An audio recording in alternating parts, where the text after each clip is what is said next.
If you have a credit card and you're paying it on time, but still watching your balance go up, this video is for you. Because something strange is happening in America right now. People who are responsible, people with jobs, people who understand money are drowning in credit card debt. And it's not because they suddenly forgot how math works. For decades, credit cards were supposed to be a tool, a short-term bridge. You spend, you pay it off, you move on. But today, credit cards have quietly turned into survival tools. Let's talk reality. In the past few years, everyday costs have exploded. Groceries, gas, insurance, rent, healthcare.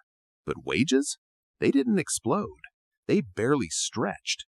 So when your paycheck runs out and life doesn't stop, the credit card steps in. Not for vacations, not for luxury, for food, for utilities, for emergencies.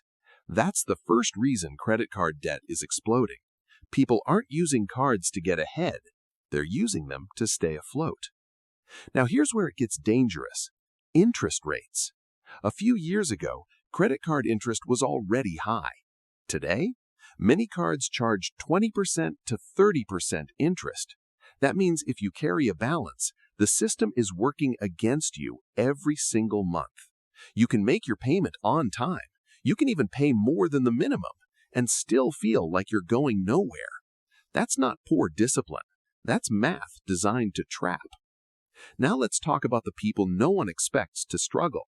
Smart people, college graduates, professionals, people with good credit scores.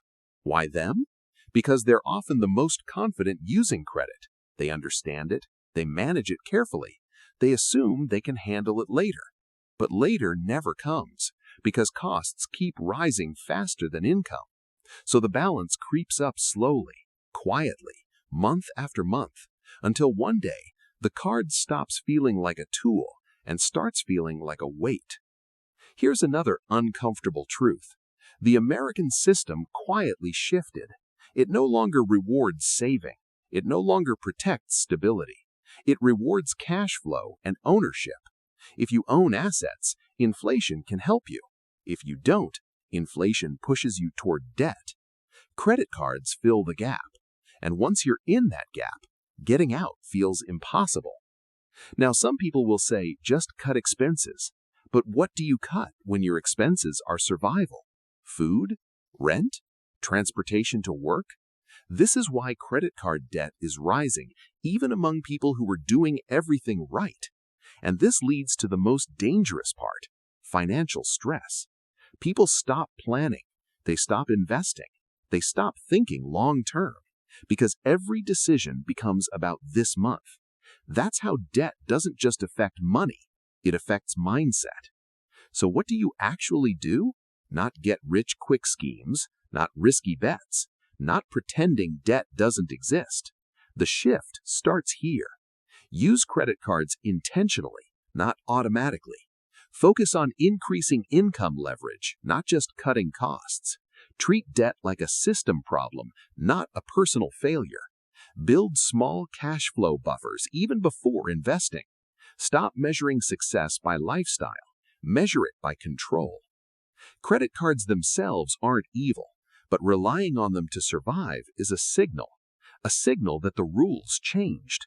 And the people winning today aren't the ones avoiding credit cards completely. They're the ones who understand when and why they're using them. If this video made you feel seen, you're not alone. And if you want honest explanations about money, systems, and the reality most people are living in, subscribe. Because credit card debt didn't explode by accident. The system changed. And the sooner you understand that, the sooner you can take your power back.